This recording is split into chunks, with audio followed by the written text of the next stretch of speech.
ग्रंथराज श्रीमद् भगवद गीता थारूप अध्याय 8। अध्याय का नाम है भगवत प्राप्ति। श्लोक संख्या 21, पृष्ठ संख्या 286। मेरे पीछे बोलिए। अव्यक्तोक्षर इत्युक्त तमाहो परमां गतिम्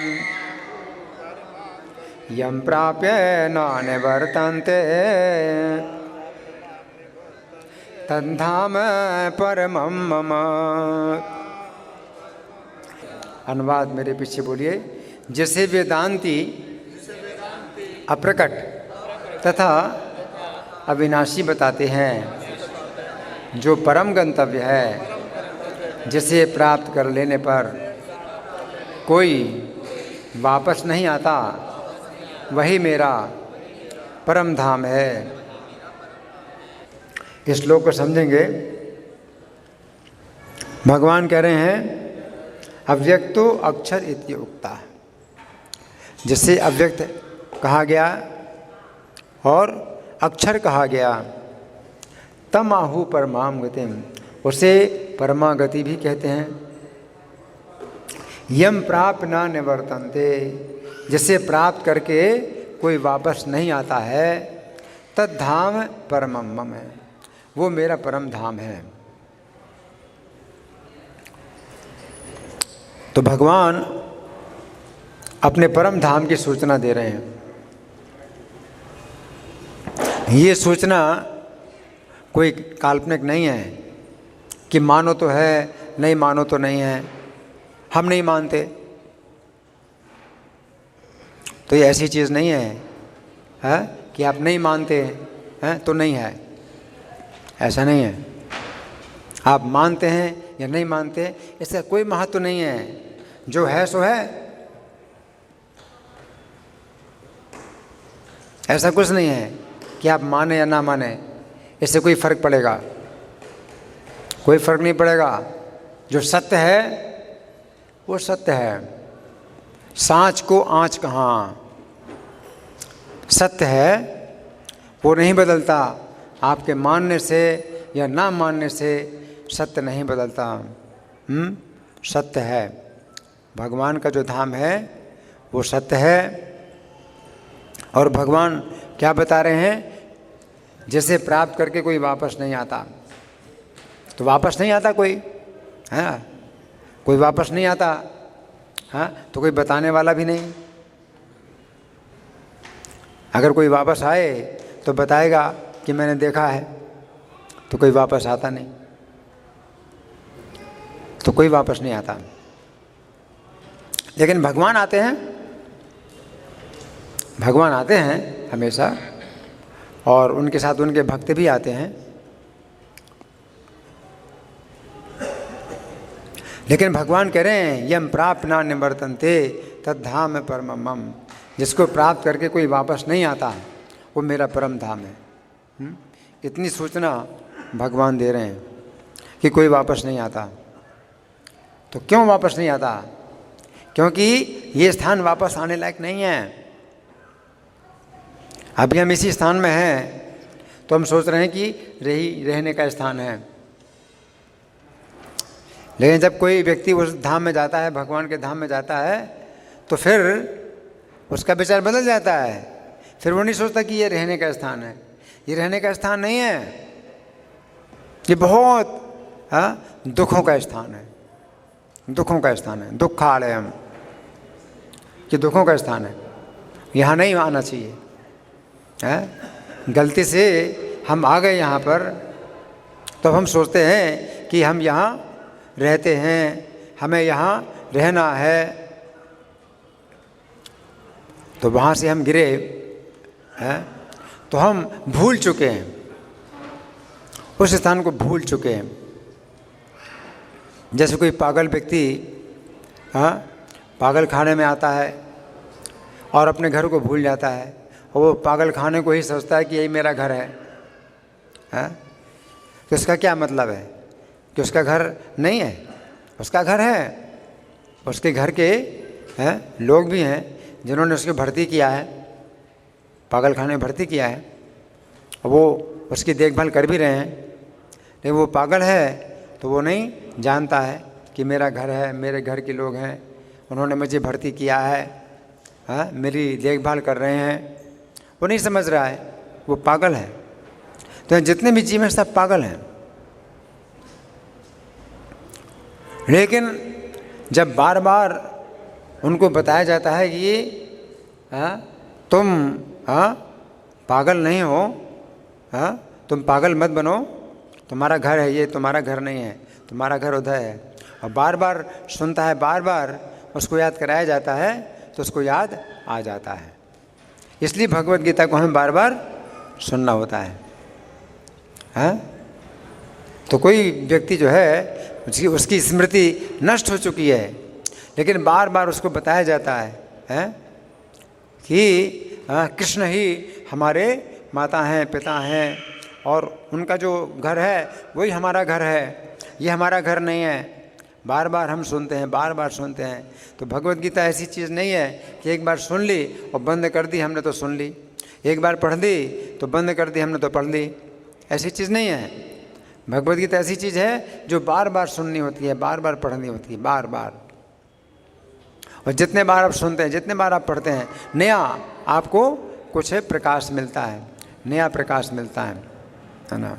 उसी प्रकार से है कि जो पागल है अपने घर के बारे में जितने बार सुनता है तो उसको कुछ नया लगता है, कुछ नई बात है, कुछ नई बात है, बार बार सुनता है, बार बार सोचता है, नया लगता है उसको। और फिर एक बार ऐसा भी होता है कि उसको सब याद आ जाता है कि हाँ मैं वहाँ से आया हूँ, मैं यहाँ का नहीं हूँ, वहाँ का हूँ, है ना। हम सुनेंगे प्रभुपाद तात्पर्य में क्या लिखते हैं। श्रील प्रभुपाद की जय। ब्रह्म संहिता में भगवान कृष्ण के परम धाम को चिंतामणि धाम कहा गया है, जो ऐसा स्थान है जहाँ सारी इच्छाएं पूरी होती हैं। देखो हमारा स्थान वो है, हमारा स्थान वो है जहाँ चिंतामणि से बने हैं महल। एक चिंतामणि अगर आपके पास हो तो आपकी जो इच्छा है वो ही पूरी होगी। फिर दुख कहाँ से, दुख कहाँ से हो सकता है? अगर सब इच्छाएं आपकी पूरी होंगी तो दुख फिर कैसे हो सकता है? तो वो चिंतामणि धाम जो है वो भगवान का है और वहीं के हम हैं, हम वहीं के हैं। तो ब्रह्म संहिता में कहा गया है चिंतामणि धाम। क्यों चिंतामणि धाम? क्योंकि चिंतामणि से ही वहाँ के सब घर बने हैं। जैसे ये जो स्थान है ये क्या कहलाता है? पृथ्वीलोक। ये पृथ्वीलोक कहलाता है। तो पृथ्वीलोक क्यों कहलाता है? क्योंकि यहाँ के जितने भी घर मकान हैं सब पृथ्वी के बने हैं, तो पृथ्वीलोक कहलाता है। मिट्टी के बने हैं, ईंट गारा सीमेंट के बने हैं, तो पृथ्वीलोक कहलाता है। लेकिन जो भगवान का धाम है तो वहाँ पर क्या है? जमीन भी चिंतामणि की है। वहाँ पर जो घर मकान है ईंट गारा पत्थर के नहीं बने हैं, चिंतामणि के बने हैं, इसलिए वो चिंतामणि धाम कहलाता है। वहाँ चिंतामणि के अलावा कुछ है ही नहीं, है ना। और वो चिंतामणि जो है सब इच्छाएं पूरी करती, सब इच्छाएं पूरी करती। आपको कोई बिजनेस करने की ज़रूरत नहीं है, नौकरी करने की ज़रूरत नहीं है। तो यहाँ सब लोग पागल हैं, जो सोच रहे हैं बिजनेस करने की ज़रूरत है, बिजनेस नहीं करेंगे तो कैसे काम चलेगा। वहाँ पर कोई बिजनेस नहीं, किसी कोई नौकरी नहीं, कुछ नहीं है। वहाँ तो केवल आनंद है। चिंतामणि है तो किसी को बुढ़ापा नहीं आता। वहाँ चिंतामणि है किसी को बीमारी नहीं होती। चिंतामणि है वहाँ किसी की मृत्यु नहीं होती। चिंतामणि है वहाँ, तो कहाँ मृत्यु होगी, कहाँ बुढ़ापा आएगा, कहाँ बीमारी होगी।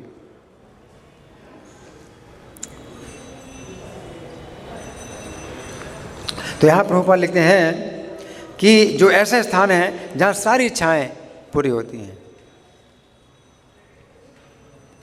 ये जो स्थान है ये दुखों का स्थान है। यहाँ दुखों के सिवा और कुछ नहीं मिलता। और कई वैरायटीज कई वैरायटीज़ में दुख मिलते हैं, विविधता, बहुत वैरायटी है दुखों की, बहुत वैरायटी है।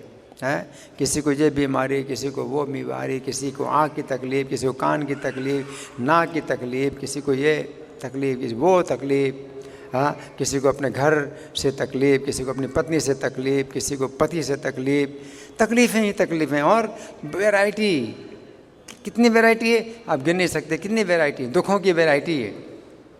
दुखालयम, और वहाँ पर सुख है, वहाँ पर सुखों की वैरायटी है, वहाँ पर सुखों की वैरायटी है। कितने प्रकार के सुख मिलते हैं। ये सुख है, वो सुख है, वो सुख है, सुख ही सुख है, वो सुखालय उल्टा है। तो भगवान क्या कहते हैं, यम प्राप्ना निवर्तन्ते, वहाँ जाकर के फिर यहाँ क्यों आएगा। कोई पागल है जो यहाँ पर आए, पागल ही आते हैं, हम लोग पागल हैं इसलिए यहाँ पर आए हैं। जो वहाँ पर जाएगा तो यहाँ पर क्यों आएगा ना। तो यहाँ आगे प्रभुपाद लिखते हैं, भगवान कृष्ण का परम धाम गोलोक वृंदावन कहलाता है और वह पारसमणि से निर्मित प्रासादों से युक्त है। पारसमणि, चिंतामणि, जैसे पारसमणि अलग है, चिंतामणि अलग है, लेकिन कभी कोई चिंतामणि को ही पारसमणि कहा जाता है। तो उसी से बने हुए प्रासाद, प्रासाद का मतलब भवन। वहाँ पर वृक्ष भी हैं जिन्हें कल्पतरु कहा जाता है। वहाँ सभी वृक्ष कल्प वृक्ष हैं, एक ही प्रकार के वृक्ष हैं। यहाँ पर तो कई प्रकार के वृक्ष हैं, वहाँ पर एक ही प्रकार का वृक्ष है। तो फिर तो आप कहेंगे बड़ी कमी है, वहाँ तो एक ही प्रकार का वृक्ष है। नहीं, वो एक प्रकार का जो वृक्ष है वो सब प्रकार के फल, सब प्रकार के फूल जो चाहे वो प्रदान करेगा।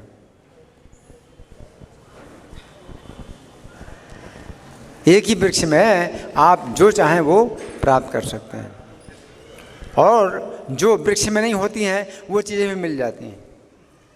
आपकी जो इच्छा होती है वो भी मिल जाता है, और वृक्ष के नीचे आप बैठते हैं तो आप जो इच्छा करते हैं वो भी पूरी हो जाती हैं।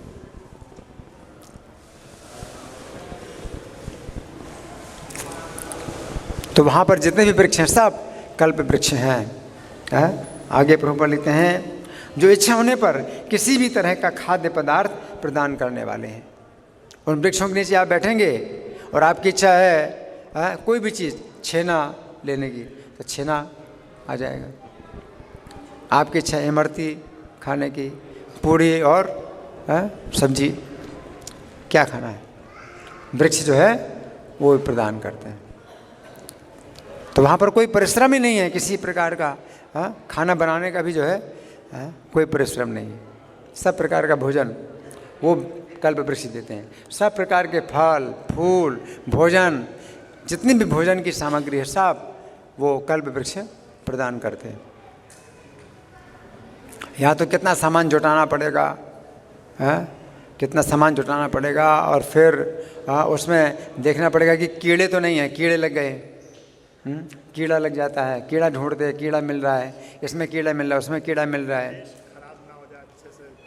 हाँ, टेस्ट खराब ना हो जाए, नमक ज़्यादा ना हो जाए, ये सब चिंता होती है। वहाँ पर कोई चिंता नहीं। कल्प वृक्ष जो है आपको बना बनाया देते हैं वहाँ। तो ये सब सुख जो है वहाँ पर है, उस धाम में ये सब सुख हैं। आगे प्रभुपाद लिखते हैं, वहाँ गौएं भी हैं जिन्हें सुरभि गौएं कहा जाता है, और वे अनंत दुग्ध देने वाली हैं।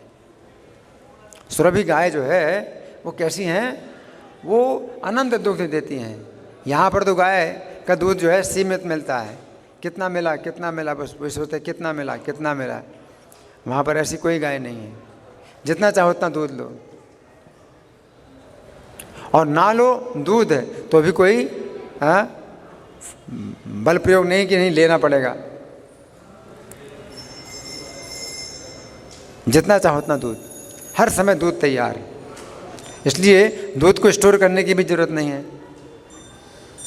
दूध को स्टोर करते हो और ख़राब हो जाता है, ख़राब ना हो उसके लिए फ्रिज में रखना, ये करना वो करना, कोई ज़रूरत ही नहीं। जितना चाहो उतना ताज़ा दूध आप लो और उसका जो है उपयोग करो। जैसे चाहो उसका उपयोग करो, है ना। तो वहाँ सुरभि नामक गौएं हैं, अनंत दूध देने वाली हैं। इस धाम में भगवान की सेवा के लिए लाखों लक्ष्मियाँ हैं, लाखों लक्ष्मियाँ भगवान की सेवा करती हैं। इस भौतिक संसार में एक लक्ष्मी की थोड़ी कृपा दृष्टि पाने के लिए लोग बहुत पूजा करते हैं और तपस्या करते हैं, एक लक्ष्मी की कृपा दृष्टि पाने के लिए। और वहाँ पर लाखों लक्ष्मियाँ हैं जो भगवान की सेवा में लगी हैं, साक्षात लक्ष्मी भगवान की सेवा में लगे हैं। लक्ष्मी सहस्त्र शत संभ्रम से विमानम, संभ्रम पूर्वक सेवा करती हैं लक्ष्मियाँ।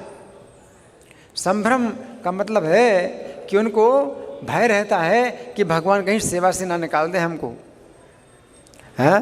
कोई गलती हो गई और भगवान ने सेवा से निकाल दिया तो हम कहाँ जाएंगे। यहाँ भौतिक संसार में वो अपनी दृष्टि भी नहीं डालना चाहती, और भगवान की सेवा में वो बड़ी सावधानी से सेवा में लगी रहती हैं, है ना।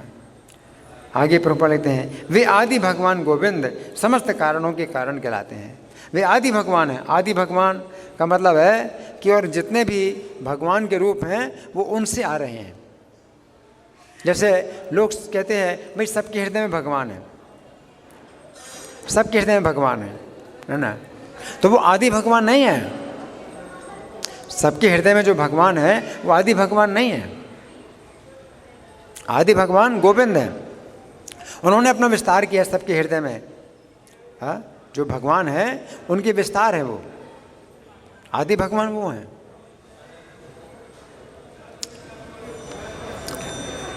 भगवान हृदय में, हमारे हृदय में भगवान थोड़ी आना चाहते हैं, उनको कोई आवश्यकता नहीं कि हमारे हृदय में आए, लेकिन वे तो अपना विस्तार करते हैं हमारे हृदय में करुणा के कारण कि ये जीव मुझे छोड़ करके कितना कष्ट भोग रहा है।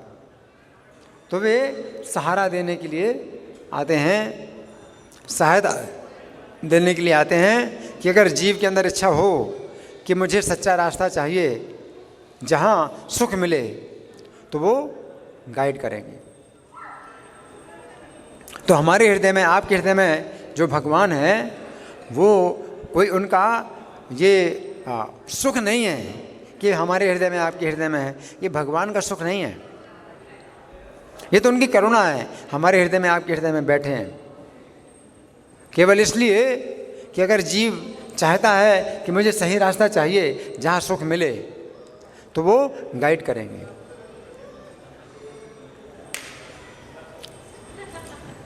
लेकिन सुख का जो स्थान है वो तो वहाँ है, गोलोक धाम। वो भगवान का जो है सुख का स्थान है। ये हमारा हृदय, आपके हृदय में कोई सुख थोड़ी है, भगवान को सुख थोड़ी है, हैं? जैसे बच्चा अपना घर छोड़ करके सड़क में आ जाए, जंगल में चला जाए, तो पिता को जो है दुख होता है, तो पिता भी उसकी देखभाल करता है। तो उसी प्रकार से भगवान हृदय में जीव के साथ में है, जीव के साथ में है, लेकिन ये उनका सुख नहीं है, ये भगवान की खुशी नहीं है कि आप यहाँ पर आ गए और भगवान भी आपके साथ आ गए। ये खुशी नहीं है भगवान की। भगवान आपके साथ इसीलिए हैं कि आप जाओ, वहीं पर जाओ जहाँ से आए। तो आदि जो स्थान है वो वही है भगवान का, और हमारा भी वही स्थान है। आगे प्रभुपाद लिखते हैं, भगवान बंसी बजाते रहते हैं, बेड़ुम कुड़ंतम। वहाँ पर भगवान क्या करते हैं? बंसी है। तो उनका जो है, जो बंसी की जो ध्वनि है वो आकर्षण करती है, सब जीवों को आकर्षित करती है। उनकी बंसी की जो ध्वनि है वो सब जीवों को आकर्षित करती है। और बंसी की ध्वनि से इतना बड़ा आश्चर्य होता है कि जो चल हैं वो अचल हो जाते हैं, और जो अचल हैं वो चल हो जाते हैं। जो चलने वाले हैं अचल हो जाते हैं। जैसे गाय घास खाती हैं तो घास उनके मुंह में बिना चबाई उनके मुंह में बनी रहती है, और वो जो है उसी बंसी की ध्वनि में वो उनका चबाना बंद हो जाता है, हिलना डुलना बंद हो जाता है। जितने पशु पक्षी हैं वो चित्रलेखी जैसे हो जाते हैं, जैसे मूर्तियाँ, जैसे मूर्ति हिलती डुलती नहीं, ऐसे सब मूर्ति बन जाते हैं। अब भगवान की बंसी बजे तो जितने लोग बैठे हैं वो सब क्या बन जाएंगे? मूर्ति बन जाएंगे। क्या देख रहे हैं उधर? क्या देख रहे हैं? मैं क्या कह रहा हूँ? हैं? मैं क्या कह रहा हूँ? सुन रहे? कहाँ ध्यान है? कहाँ ध्यान है?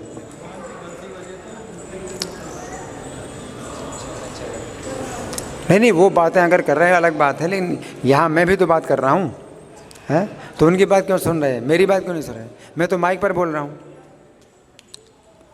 वो बिना माइक के बोल रहे हैं तो वहाँ पर ध्यान जा रहा है, वो उनकी बातें सुन रहे हैं। मैं माइक पर बोल रहा हूँ तो भी मेरी बात नहीं सुन रहे। भगवान की बंसी का जो प्रभाव है वो क्या होता है? जितने चल हैं वो अचल हो जाते हैं, सब मूर्ति बन जाते हैं।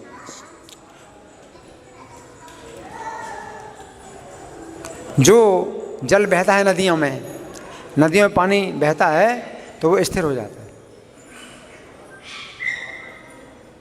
पानी स्थिर हो जाता है। बहता पानी स्थिर कभी हो सकता है? लेकिन बंसी की ध्वनि से बहता पानी स्थिर हो जाता है, और वो स्थिर हो जाता है पानी, तो इसमें कोई दुर्घटना नहीं होती है।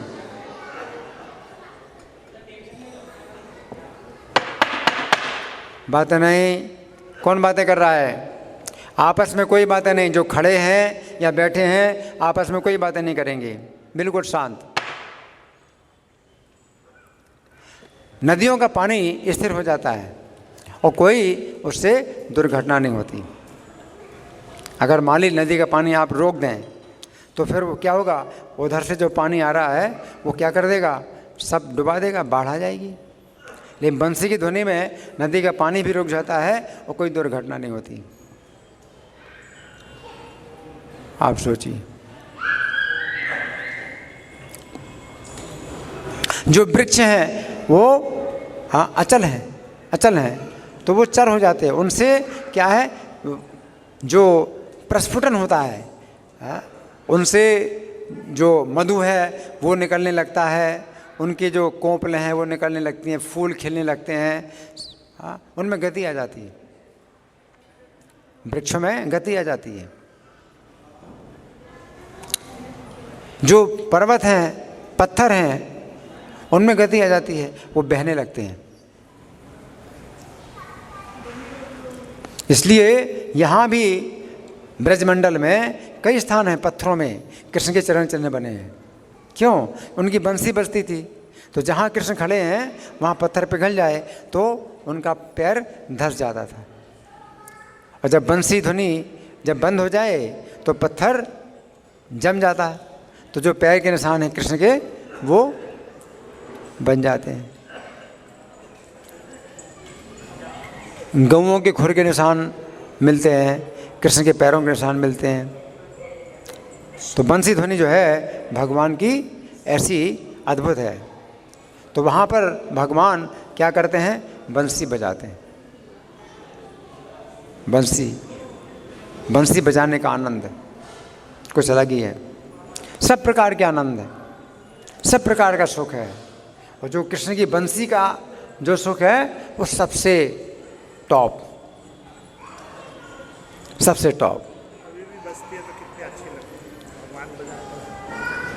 बंसी जब भगवान की बजती है तो जितने भी जीव हैं उनके सब सुख भूल जाते हैं, उनके जितने प्रकार के सुख हैं सब भूल जाते हैं। सुखी सुख हैं, सब प्रकार के सुख हैं, कोई भी सुख जो है उनको फिर याद नहीं आता। वो बंसी का जो सुख है वो ऐसा है ना। तो भगवान वहाँ पर बंसी बजाते हैं।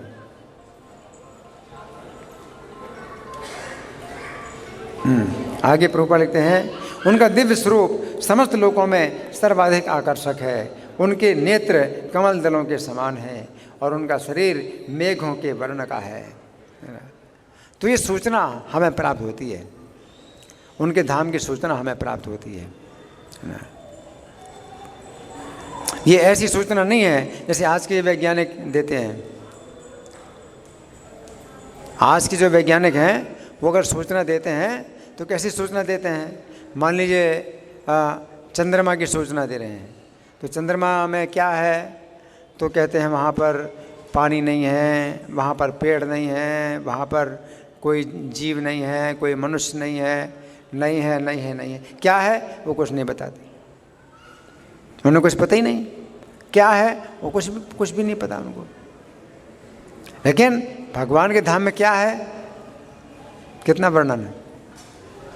वहाँ के वृक्ष कैसे हैं, वहाँ के भवन कैसे हैं, वहाँ की जो गौएं हैं वो कैसी हैं, और भगवान क्या करते हैं, भगवान के शरीर का रंग कैसा है वो भी उसमें बताया गया है।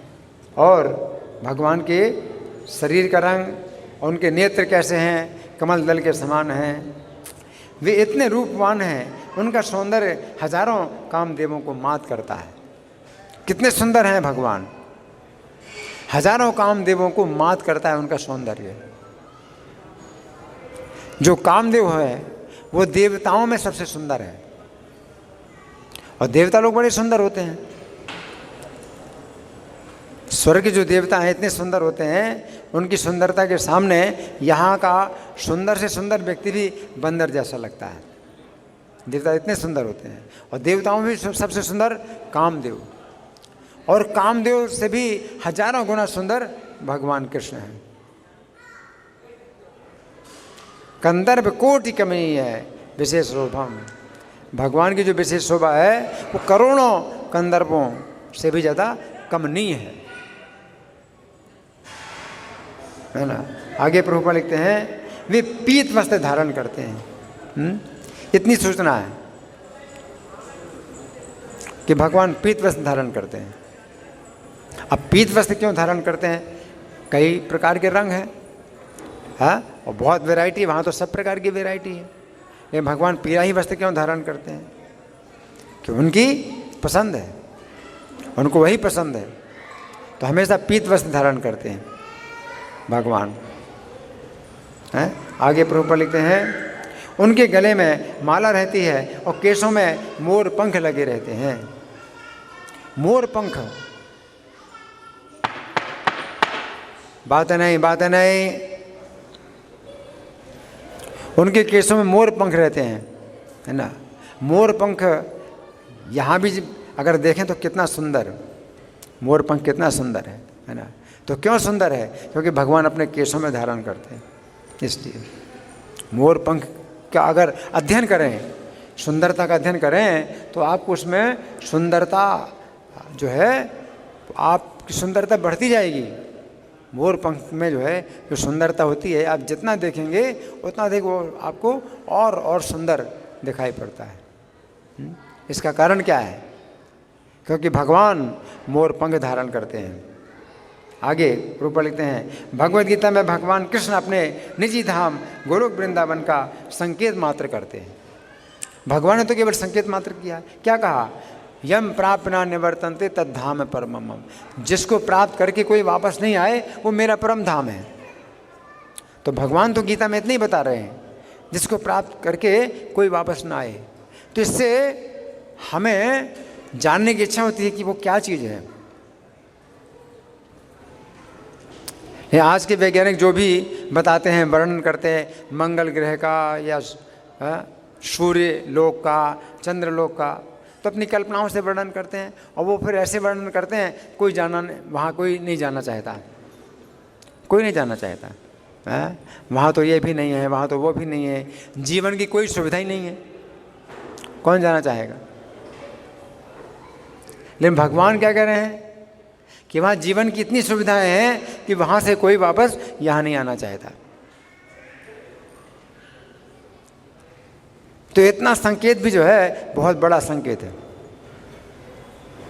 भगवान ने केवल इतनी बात बताई, जहाँ जाकर कोई वापस नहीं आना चाहता है तो ये बहुत बड़ी सूचना है, बहुत बड़ी सूचना है। इसको सुन करके हमारे अंदर इच्छा होती है, अरे फिर वो क्या चीज़ होगी, वहाँ पर कैसा जीवन होगा कि कोई यहाँ वापस नहीं आना चाहता। आगे प्रभुपाद लिखते हैं, जो आध्यात्मिक जगत में सर्वश्रेष्ठ लोक है, इसका विशद वृत्तांत ब्रह्म संहिता में मिलता है। तो ब्रह्म संहिता में बहुत विस्तार से वर्णन मिलता है। वेणुम गुणंतम अरविंद दलायताक्षम बरहावतंसम असिताम्बुद सुंदरांगम कंदर्प कोटि कमनीय विशेष शोभम गोविंद मादि पुरुषम तम अहम भजामि। है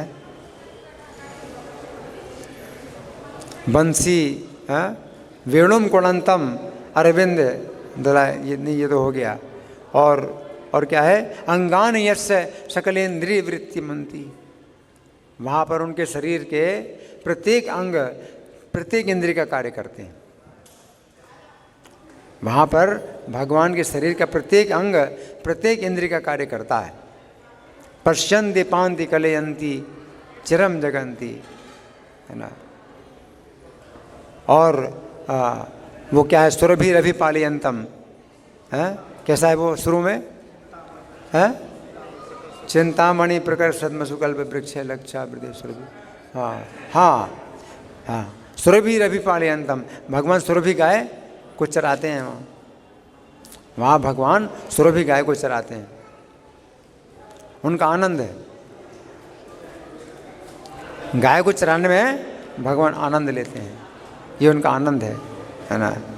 तो आगे प्रभुपाद लिखते हैं, वैदिक ग्रंथ कठोपनिषद 1:3-11 बताते हैं कि भगवान का धाम सर्वश्रेष्ठ है और यही परम धाम है। पुरुषान्न परम किंचिन सा काष्ठा परमागति ही। एक बार वहाँ पहुँचकर फिर से भौतिक संसार में वापस नहीं आना होता है।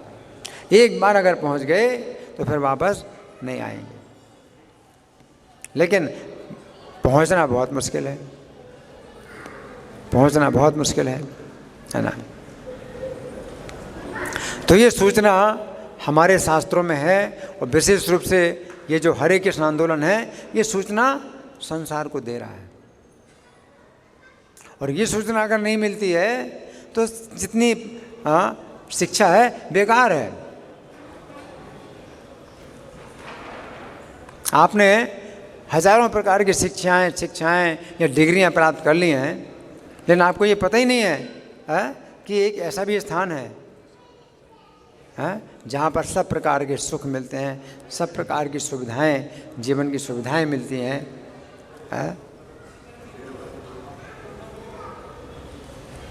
तो क्या फायदा। कितनी शिक्षाओं के विभाग हैं, कितने विभाग हैं शिक्षाओं के, लेकिन साहब किस लिए हैं? पेट भरने के लिए, पेट भरने के लिए, पेट की चिंता दूर करने के लिए, पेट भरने के लिए सब शिक्षा है, पेट भरने के लिए। और वहाँ पर पेट भरने की कोई समस्या ही नहीं है, पेट भरने की कोई समस्या ही नहीं है। और यहाँ पर पेट भरने के लिए शिक्षा, पढ़ाई लिखाई, और वो पढ़ाई लिखाई कितनी चलती है? 10 साल चलती है, 15 साल, 20 साल, उसमें पूरी ज़िंदगी निकल जाती है। और फिर उस पढ़ाई लिखाई के बाद फिर क्या बन गए? पुस्तक के कीड़े बन गए। बहुत किताब पढ़ी और किताब के कीड़े, किताब में जो है किताब के कीड़े का शरीर मिल गया। ये शिक्षा है। लेकिन ये जो शिक्षा है, हमारी पुस्तकों में जो शिक्षा है, इनको प्राप्त करके आप वहाँ जा सकते हैं जहाँ से फिर वापस नहीं आएंगे।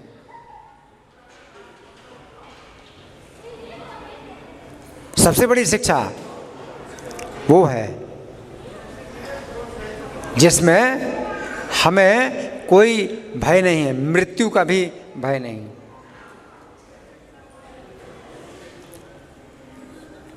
ये शिक्षा ऐसी है जिससे आप मृत्यु से छूट सकते हैं, मृत्यु नहीं आएगी कभी। आपको शरीर मिलेगा लेकिन मृत्यु नहीं मिलेगी। तो यहाँ की शिक्षा क्या है? यहाँ की शिक्षा क्या की थी? अगर शरीर मिलेगा तो मृत्यु भी मिलेगी, नेचुरल। यहाँ की शिक्षा क्या है? मृत्यु नेचुरल है। ये हमारी शिक्षा क्या है? मृत्यु नेचुरल नहीं है, ये बीमारी है, एक बीमारी है।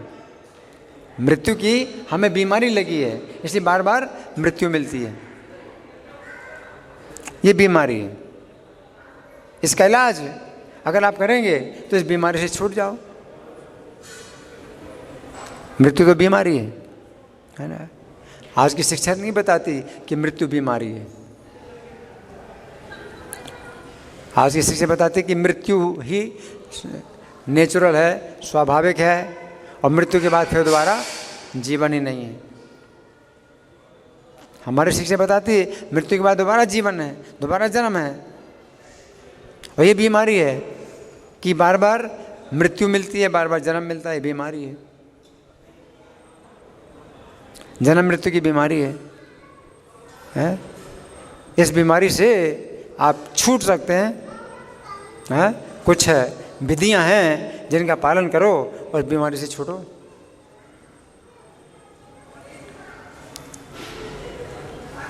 तो ये हमें समझना है। आगे प्रभुपाद लिखते हैं, कृष्ण का परम धाम तथा स्वयं कृष्ण अभिन्न है, क्योंकि वे दोनों एक से गुण वाले हैं। जैसे कृष्ण का धाम है वैसे ही कृष्ण भी हैं। कृष्ण के धाम में भी जन्म मरण नहीं है, और कृष्ण के शरीर में भी जन्म मरण नहीं, एक से गुण वाले हैं। आगे, आध्यात्मिक आकाश में स्थित इस गोलोक वृंदावन की प्रतिकृति, वृंदावन इस पृथ्वी पर दिल्ली से 90 मील दक्षिण पूर्व स्थित है। आध्यात्मिक जगत की प्रतिकृति। जब भगवान आते हैं अपने गोलोक वृंदावन से, तो कहाँ पर आते हैं? इस भारतवर्ष के वृंदावन में आते हैं। तो प्रतिकृति है वो। जब भगवान आएंगे तो उसी वृंदावन में आएंगे, तो वहाँ की भूमि भी आती है। जो 84 कोष का जो ब्रजमंडल है, तो इसी में ही जो है वहाँ की भूमि आती है। गोलोक धाम की भूमि यहाँ पर आती है। जब भगवान आते हैं तो वहाँ की भूमि भी आती है।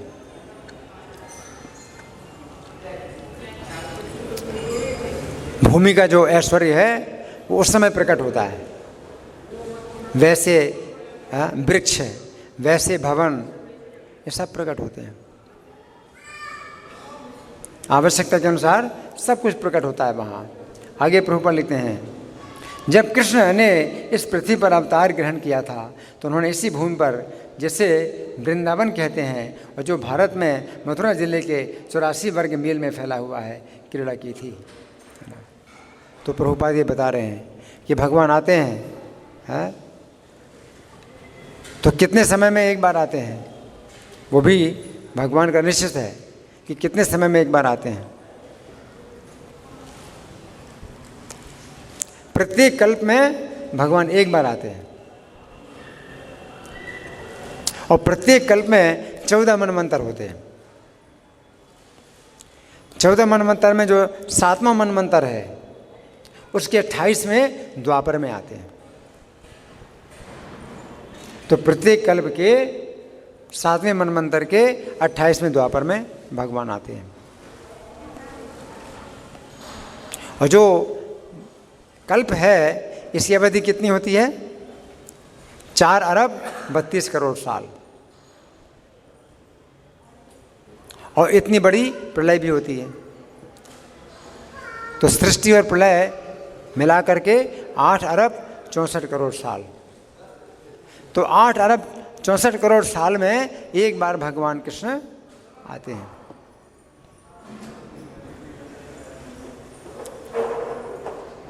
तो भगवान इसी द्वापर में आए, इसी द्वापर में आए जो बीत गया है।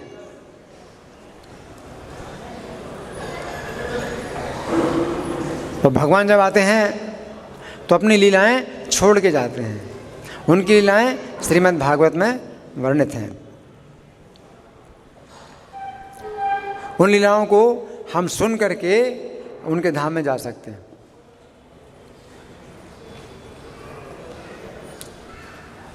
जो भगवत गीता है और श्रीमद् भागवत है, ये ग्रंथ ऐसे हैं कि जिनको अगर हम सुनते हैं तो हमें जानकारी मिलती है कि भगवान का धाम कैसा है और ये संसार कैसा है। तो ये जो आंदोलन है ये इसीलिए है कि हम इस जीवन का लाभ उठाएं। हमें जो मनुष्य का जीवन प्राप्त हुआ है इसका लाभ उठाएं, मनुष्य जीवन को बर्बाद ना करें। आज की शिक्षा है, आप कितनी पढ़ाई करते हैं लेकिन आपका जीवन बर्बाद हो रहा है। आपको बहुत डिग्रियां मिल जाती हैं और बड़ी उसकी इज्जत होती है कि भाई इनके पास कितनी डिग्रियां हैं, लेकिन इसका कुछ भी महत्व नहीं है। जीवन आपने बर्बाद कर दिया अपना। जो जानना था वो तो आपने जाना नहीं। तो इस तरह से हमें समझना चाहिए, जब भगवान कह रहे हैं कि वो मेरा परम धाम है तो उसका हमें लाभ उठाना चाहिए। और भगवान का संकेत यही है कि हम वहाँ जाएं। भगवान केवल ऐसे नहीं बता रहे कि वो मेरा परम धाम है जहाँ जाके कोई वापस नहीं आता है, तो केवल आपको सूचना दे रहे हों। हाँ, ये खाली सूचना नहीं है कि आपको मालूम होना चाहिए। हाँ, आपको सोचना चाहिए कि वो स्थान आपके लिए जो है आपके लिए है। आपको वहाँ जाना है, आप वहाँ जाइए, इस स्थान में मत रहिए। तो ये सब जो है सूचना ऐसी केवल नहीं है कि कोरी सूचना है, ठीक है जो लिखा है सो ठीक है जान लिया, कोई सूचना नहीं है। आज के वैज्ञानिक लोग देते हैं कुछ सूचनाएं मंगल ग्रह की या शनि ग्रह की, सूर्य ग्रह की, तो इसीलिए देते हैं कि वहाँ जाने की ज़रूरत नहीं है। आपको मालूम होना चाहिए कि ऐसा है, आपको जाने की ज़रूरत नहीं है। तो ऐसा नहीं है, भगवान बता रहे हैं कि ये मेरा धाम ऐसा है, लेकिन आपको कुछ उससे लेना देना नहीं है, केवल जान लो, ऐसा नहीं है। भगवान इसलिए बता रहे हैं कि आप चलो वहाँ, क्यों यहाँ रहते हो, है ना। तो अब आप लोगों की ओर से कोई प्रश्न है या कोई चर्चा, या मैं प्रश्न करूँ? हाँ जी, हाँ आप, हाँ बोलिए। जैसे आपने बताया कि वहाँ से भगवान का धाम है, माइक दे।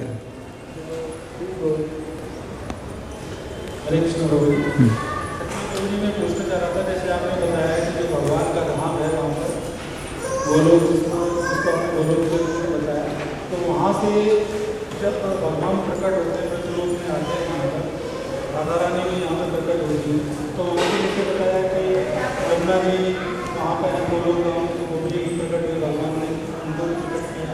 प्लस जैसे गिर गोवर्धन है वो भी यहाँ पर प्रकट हुए, और 56 कोष की जो भूमि है वो वृंदावन 84 कोष।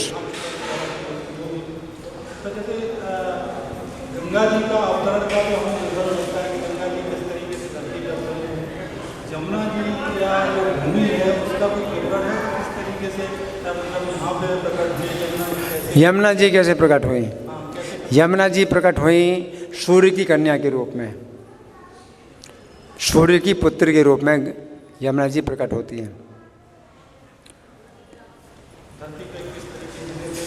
गंगा जी का पूरा विवरण होता है कि भगीरथ जी की तपस्या की और इस तरीके से। हाँ, वो विचार करना पड़ेगा कि यमुना जी, लेकिन गर्ग संहिता में बताया कि यमुना जी भी गोलोक धाम से उतरती हैं, यमुना जी गोलोक धाम से उतरती हैं और उनका भी रास्ता बताया गया है, और फिर वापस गोलोक धाम में जाती भी हैं। वो पूरा जो है उन यमुना जी का भी पूरा चक्र है, चक्र बना हुआ है कि कैसे आती हैं फिर वापस भी जाती हैं। ठीक है, हाँ जी।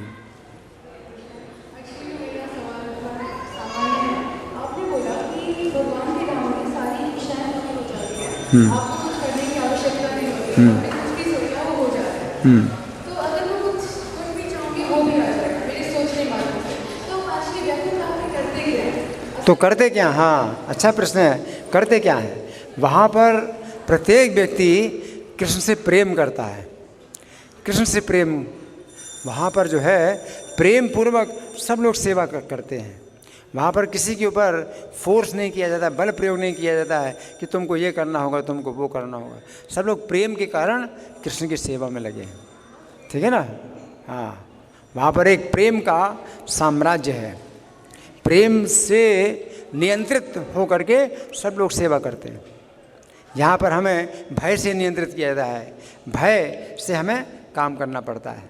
हम नहीं करना चाहते लेकिन भय दिया जाता है, तब आप करते हो। हैं, मृत्यु का भय है तो आप काम करते हैं, आपको भोजन नहीं मिलेगा तो ये डर है, फिर आप काम करते हैं। आपको ये तकलीफ़ मिलेगी, अभी बीमारी है तो आप काम करते हैं कि बीमारी ना हो। तो कई प्रकार के आपको भय मिलते हैं, तब आप काम करते हैं। वहाँ पर केवल एक ही कारण है कि सब लोग जो है सेवा में लगे हैं कृष्ण की, और वो क्या है? प्रेम। प्रेम से नियंत्रित होते हैं। ठीक है, धन्यवाद। ग्रंथराज श्रीमद् भगवद गीता की जय, श्रील प्रभुपाद की जय, राधा पार्षार्थी ललिता विशाखा, गौर निताई सीताराम लक्ष्मण हनुमान की जय हो।